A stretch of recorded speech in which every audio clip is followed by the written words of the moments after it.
ఓం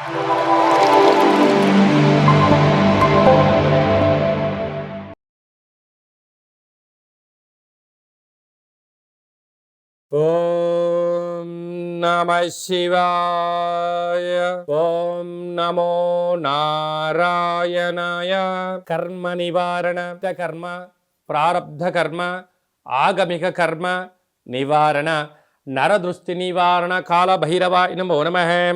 ఓం దిగంబరాయ విద్మహే సింహవాహనాయ ధీమహి తన్నో కాళభైరవ ప్రచోదయాత్. హరి ఓం. మా ఛానల్కి స్వాగతం. చూస్తున్న వీక్షకులకు, ప్రేక్షకులకు, ప్రియ కాళభైరవ భగవద్బంధులకి స్వాగతం పలుకుతూ మమ్మల్ని ఎంతగానో ఆదరిస్తూ ఉండబడినటువంటి ప్రియ సోదర సోదరీమణులకు అందరికీ, సనాతన ధర్మ సంరక్షకులకి, వీక్షకులకు, ప్రేక్షకులకు 2024 సంవత్సరంలో శేషభాగమైనటువంటి 15 రోజులకు వీడుకోల్ పలుకుతూ 2025 సంవత్సరానికి స్వాగతం పలుకుతూ ఈ సంవత్సరంలో జరిగినటువంటి అష్టకష్టాలకు, ఇబ్బందులకు, అనారోగ్యాలకు స్వస్తి పలుకుతూ నూతన ఆనందంతో 2025 సంవత్సరం స్వాగతం పలకాలని కోరుకుంటూ 16/12/2024 నుండి 31 డిసెంబర్ 2024 వరకు పుట్టినటువంటి వారందరికీ కూడా ముందస్తుగా జన్మదిన శుభాకాంక్షలు. అలాగనే గతంలో వివాహం చేసుకున్న వారికి వివాహ వార్షికోత్సవ శుభాకాంక్షలు. ద్వాదశ రాశుల్లో గ్రహ గమనాన్ని ఒకసారి వీక్షింపచేద్దాం. వృషభ రాశిలో దేవగురు బృహస్పతి శత్రు సంచార స్థితి, కర్కాటక రాశిలో కుజ సంచార స్థితి, కన్య రాశిలో కేతు సంచార స్థితి, వృశ్చిక రాశిలో బుధ సంచార స్థితి, ధనుస్సు రాశిలో రవి సంచార స్థితి, మకర రాశిలో శుక్ర సంచార స్థితి, కుంభరాశిలో శని భగవానుడు స్వక్షేత్ర సంచార స్థితి, మీనరాశిలో రాహు సంచార స్థితితో గ్రహ గమనాలు ఈ విధంగా ఉన్నాయి. వృశ్చిక రాశి వారు ఈ ఆంగ్ల సంవత్సరానికి వీడుకోలు పలుకుతూ నూతన ఆంగ్ల సంవత్సరానికి స్వాగతం ఎలా పలకాలో, జాతకంలో ఉండబడినటువంటి అర్ధాష్టమ శని సంచార స్థితి దోషాన్ని ఎలా తొలగించుకోవాలో ఈ వీడియోలో సవివరంగా సంపూర్ణంగా తెలుసుకుందాం. వృశ్చిక రాశిలో ఏ నక్షత్రాలు వస్తాయి అనగా విశాఖ నక్షత్రంలోని చివరి పదం 4వ పాదము, అనురాధ నక్షత్రంలోని 4 పాదాలు, జ్యేష్ఠ నక్షత్రంలోని 4 పాదాలు కలిపితే వృశ్చిక రాశి. చాలామందికి పుట్టినటువంటి కాల సమయంలో డేటా బర్త్లు సక్రమంగా లేని కారణం చేత పేరు యొక్క మొదటి అక్షరాన్ని అనుసరిస్తూ ఆ రాశిని తెలుసుకునే ప్రయత్నం చేద్దాం. తో, నా, నీ, ను, నే, నో, యా, ఈ, యు అక్షరాల వారందరూ కూడా వృశ్చిక రాశి జాతకులే. వృశ్చిక రాశి యొక్క అధిపతి కుజ భగవానుడు. వీరికి రాశిలోనే బుధ సంచార స్థితి, 2వ స్థానంలో రవి సంచార స్థితి ఉండడం వలన అనవసరమైన ప్రయాణాలు, అనవసర ఖర్చులు, అనారోగ్యము పొంచి ఉంది. తస్మాత్ జాగ్రత్త. తృతీయంలో శుక్ర భగవానుడు ఉండడం వలన తల్లిదండ్రుల మాట, గురువుల మాట, అన్నదమ్ములతో, స్నేహితులతో సఖ్యతగా ఉండే ప్రయత్నం చేయండి. 90% ప్రమాదాలను నివారించే పరిస్థితి ఉంది. అర్ధాష్టమ శని యొక్క కారణం వలన ఈ ఆంగ్ల సంవత్సరంలో చివరి ఆదివారం, చివరి సోమవారం, సోమవతి అమావాస్య, మంగళవారం ఈ సంవత్సరం రాజుగూడ కుజుడు అవ్వడం వలన వీలైనంతవరకు దూర, వాయు, జల ప్రయాణాలు పెట్టుకోవద్దు. వాహన ప్రమాదాలు, జలగండాలు పొంచి ఉన్నాయి. తస్మాత్ జాగ్రత్త. యంత్రాలతో, ఆయుధాలతో, పెద్దవారితో, బ్యాంకు లావాదేవీలతో, కొన్ని మెయిల్స్ ద్వారా కానీ, మెసేజ్ల ద్వారా కానీ, షేరింగ్ల ద్వారా కూడా మీకు ప్రమాదం పొంచి ఉంది. అలాగనే సంతాన స్థానంలో రాహు సంచార స్థితి ఉండడం వలన నూతనంగా వివాహం అనే వారికి అద్భుతమైన సంతాన యోగం, సప్తమంలో గురు సంచార స్థితి, విదేశాలకు వెళ్ళాలి అనుకున్న వారి యొక్క కోరిక నెరవేరడం, భాగ్యంలో కుజుడు ఉండడం వలన ప్రేమికుల మధ్య, భార్యాభర్తల మధ్య అన్యోన్య దాంపత్య జీవితం అవసరం. నమ్మకమే మీ జీవన విధానంగా ఉండగలగాలి. ఒకరోజు గౌరవించుకునే ప్రయత్నం చేయాలి. ఇలాంటి కాల సమయంలో ఏం చేయగలగాలి అన్నట్లయితే ఒక గ్లాసు బియ్యాన్ని అన్నంగా వండేటువంటి కాల సమయంలో కొద్దిపాటి పసుపు వేయడం వలన అన్నము రంగు మారిపోయి పసుపు రంగులో తయారవుతుంది. వాటిపైన ఒక నిమ్మకాయ పెట్టి దిష్టి తీసి ప్రవహించే నీటిలో వేయడం, లేకపోతే దానం చేయడం మీకు యోగదాయకం. అలా కుదరలేదు, ఈ కింద నెంబర్ని వాట్సాప్లో మీరు సంప్రదించగలిగినట్లయితే వీడియో కాల్ ద్వారా కార్యక్రమాన్ని చేయించి ఈ సంవత్సరంలో ఉండబడినటువంటి ఈ శని దుష్టగ్రహాలకు ఫుల్ స్టాప్ ఎలా పెట్టి స్వాగతం ఎలా పలకాలో మీకు చేయించడం జరుగుతుందని చెప్పి కూడా గమనించాలి.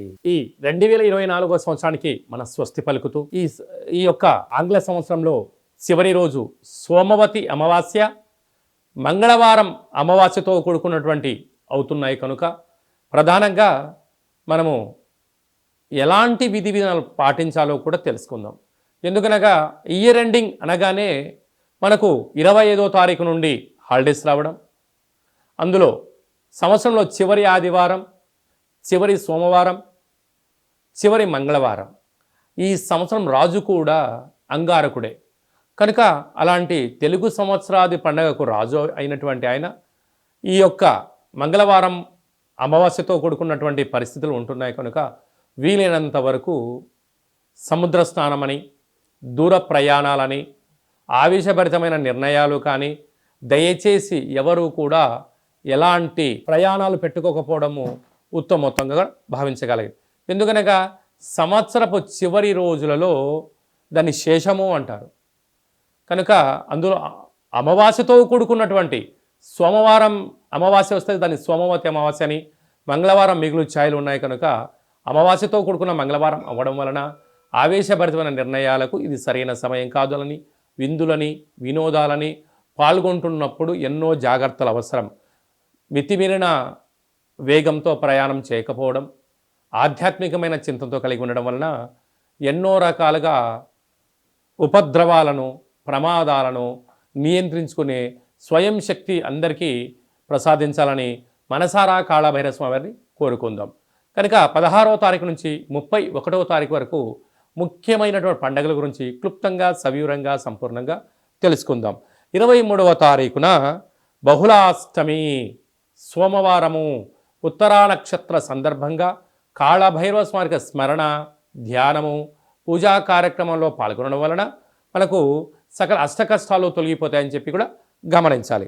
అలాగనే మనకు 30వ తారీఖు సోమవారం పూట అమావాస్య, సోమవారంతో కూడుకున్నటువంటి అమావాస్య, అది సోమవతి అమావాస్య అంటారు కనుక సకల గ్రహదోషాలు సంవత్సరంలో ఉండబడినటువంటి వాటన్నిటిని కూడా వదిలేసుకొని కొత్త ఆనందకరమైనటువంటి స్వాగతం పలకాలి అన్నట్లయితే కాళభైరవ స్వామికి స్మరణ, కూష్మాండ దీపము, నారికేల దీపము, ముడుపు, కాళభైరవ హోమ కార్యక్రమాల్లో పాల్గొని దిష్టి తీసేసుకొని కుక్కకు మహారాజు గారు కానీ పక్షిరాజవారైనటువంటి కాకికి ఆహారాన్ని పెట్టుకోవడం వలన యోగదాయకం.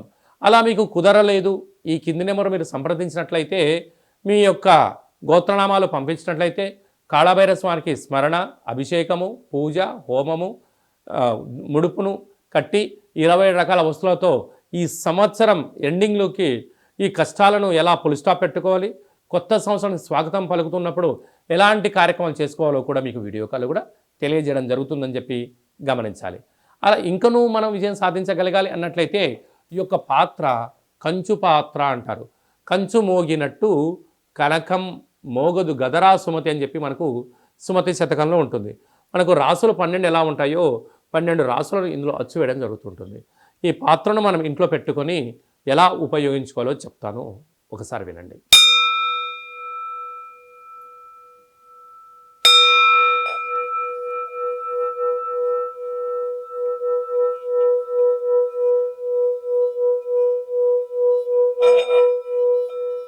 ఈ యొక్క శబ్ద దొరకం వలన మనిషి యొక్క శరీరంలో ఉండబడినటువంటి మూలాధార, స్వధిష్టాన, మణిపూరక, విశుద్ధ, అనహత, ఆగ్నేయ చక్రాలు వికసింపచేయడం, ఇంట్లో ఉండబడినటువంటి జ్యేష్ఠాదేవి ఈ శబ్దానికి తట్టుకోలేక బయటికి వెళ్ళిపోవడం, గ్రామంలో సంచరించేటువంటి మహాలక్ష్మీదేవి గళ్ళు గళ్ళుమంటూ ఇంటికి రావడం స్వాగతం పలుకుతుంది. అలాగా మనకు చాలామందికి నాకు నరదృష్టి ఉంటుందండి, ఏం చేసినా ఈ మధ్య కలిసి రావట్లేదండి, మా అబ్బాయి కానీ అమ్మాయి కానీ ఆహారం తీసుకుంటున్నారు కానీ ఒంటికి పట్టట్లేదండి, అనేక వ్యాధులతో ఇబ్బంది పడుతున్నాము అనుకుంటున్న వారందరికీ కూడా ఈ యొక్క పాత్ర అక్షయ పాత్ర ఆవశ్యకత ఉందని చెప్పి గమనించాలి. మన మనసులో ఏదైతే కోరిక ఉందో వాటిని కోరుకొని ఈ శబ్దం చేయడం వలన ఆ లక్ష్మీ కటాక్షం వలన శబ్ద తరంగాల వలన ఆ పని వశీకరణ కలిగి అద్భుతమైన విజయం మన సొంతమవుతుందని చెప్పి గమనించాలి. ఈ అక్షయ పాత్రతో పాటు ఓ కాళభైరవ స్వామి యొక్క పిరమిడు డాలరు, కంకణము, అలాగనే మీకోసం ప్రత్యేకంగా కాలభైరవ హోమము, అలాగనే విశేషమైనటువంటి 20 రకాల వస్తువులతో దిష్టి తీయించడం కూడా జరుగుతుంటుంది. ప్రత్యేకంగా మీకు వీడియో కాల్లో పూజ చూపించి చేయడం జరుగుతుంది. మీ ఎక్కడి వారైతే అక్కడి అడ్రస్ను మీరు వాట్సాప్ పంపించగలిగినట్లయితే కొరియర్ చేసి కొరియర్ స్లిప్ కూడా వాట్సాప్ పెట్టడం జరుగుతుంది. కనుక మనమందరం కూడా కష్టాలకు స్వస్తి పలుకుదాం. 24వ సంవత్సరానికి వీడుకోలు పలుకుదాం. 2025కు స్వాగతం పలుకుతూ అందరి ఇంట్లో భైరవ స్వామి యొక్క ఆశీర్వాదం వలన ధనకనక వస్తు వాహనాలతో అద్భుతమైన విజయం కలగాలని కోరుకుంటూ ఆశీర్వచనం. అలాగనే మన వ్యక్తిగత జాతకం తెలుసుకోవాలనుకుంటున్నారా? మీ యొక్క పేరు, పుట్టినటువంటి తేదీ, నెల, సంవత్సరం, సమయం రాసి మీరు వాట్సాప్లో పంపించగలిగినట్లయితే 100 సంవత్సరాల జాతకాన్ని సవివరంగా సంపూర్ణంగా రాసి పంపించి ఆ తర్వాత మీరు పుట్టినప్పుడు గ్రహ గమనాలు ఎలా ఉన్నాయి, ప్రస్తుతం ఎలా ఉంటున్నాయి, రాబోయే కాలంలో ఎలా ఉండబోతున్నాయో మీకు తెలియజేయడం జరుగుతుందని చెప్పి కూడా గమనించాలి. అలాగనే చాలామందికి పుట్టినటువంటి కాల సమయంలో డేటా ఆఫ్ బర్త్లు లేనటువంటి కారణం వలన మీ పేరు యొక్క మొదటి అక్షరాన్ని అనుసరిస్తూ ఆ రాశిని తెలియజేసే ప్రయత్నం చేస్తూ భూత భవిష్యత్ వర్తమానాన్ని గవళ ద్వారా అనగా రమణ శాస్త్ర ద్వారా కాళభైరవ ఉపాసన చేత మీకు జాతక వివరాలను తెలియచేస్తూ ఎలాంటి పరిస్థితులలో ఎలాంటి పనులు చేసుకోవాలి, ఎలాంటి పనులలో మనం మౌనం వహించాలి, ఎప్పుడు కార్యక్రమాన్ని చేసుకోవచ్చు, ఎప్పుడు చేసుకోకూడదో ఆధ్యాత్మికమైన సలహాలు సూచనలు మీకు తెలియజేయడం జరుగుతుంది. కనుక డేటా ఆఫ్ బర్త్ లేనటువంటి వారందరికీ కూడా గవ్వల ద్వారా జ్యోతిషం చెప్పబడుతుంది. కనుక ఆసక్తి గలవారు ఈ కింది నెంబర్ను సంప్రదించి ఆన్లైన్ ద్వారా కానీ ఆఫ్లైన్ ద్వారా కానీ ఫోన్ కాల్ ద్వారా కానీ మీకు జాతకాన్ని తెలుసుకొని మానవ ప్రయత్నం చేయండి. జాతకం అనగా జీవితంలో జరగబోయేటువంటి ప్రకృతిలో జరగబోయేటువంటివి మానవాళికి జరగబోయేటువంటి విషయాలను అమావాస్య రోజు ఏం చేయొచ్చు, ఏం చేయకూడదు, పూర్ణిమ రోజు ఏం చెయ్యాలి, ఏం చేయకూడదో తెలియజేసేదే జాతకం. కనుక అలాంటి కాల సమయంలో జాతకాన్ని తెలుసుకుందాం. గ్రహ సంచార స్థితిలో ఉండబడిన యోగాన్ని తెలుసుకుందాం. అదృష్టానికి స్వాగతం పలుకుతూ అందరూ నిండు నూరేళ్ళ ఆరోగ్యంగా ఉండాలని కోరుకుందాం. అలాగనే మీ అమ్మాయి కానీ వివాహ ప్రయత్నం చేస్తున్నారా? ఎందుకు వివాహం అవ్వడం లేదు? జాతకంలో ఎలాంటి దోషాలు ఉన్నాయి, జాతకంలో ఎలాంటి యోగాలు ఉన్నాయి, ఏ అమ్మాయితో కానీ ఏ అబ్బాయితో కానీ వివాహం చేస్తే వారి యోగం అవుతుందో కూడా తెలియజేయడం జరుగుతుంది. అలాగనే వివాహమైన భార్యాభర్తలు తరచుగా గొడవ పడుతున్నారా?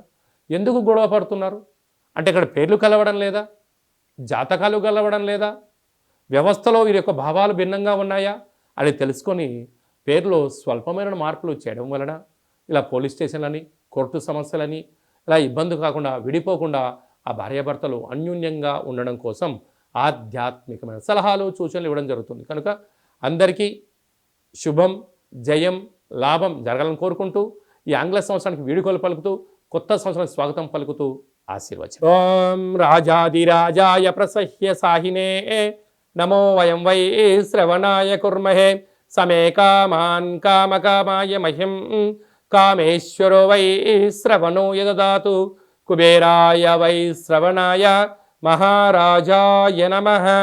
హరి ఓం.